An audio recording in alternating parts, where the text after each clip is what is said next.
ole tuntum kan video toya chuan ngei zopan tho kruwa zakima wasal tha zakima kha kanan tilang zak don ani ani hi mitai mala mi tlom ngai ani na tho konga po min petak ani zelani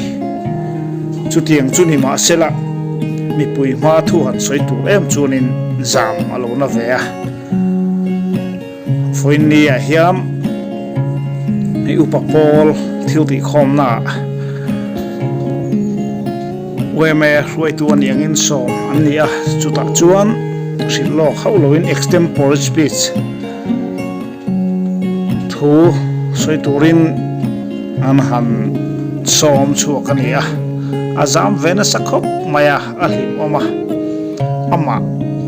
ama phalna nge in a video poti hian kan handa chukran pa ve hrim ani elai huna hian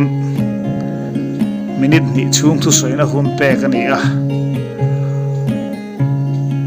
extempore soi hi han enila uluk takin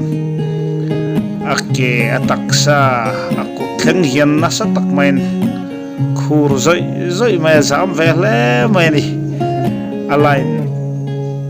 ani vaklo nge ding thang vaklo mi pui ma din hi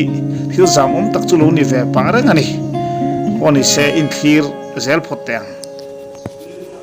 ti makka ti ve zak chung tu bin san vo da belo pe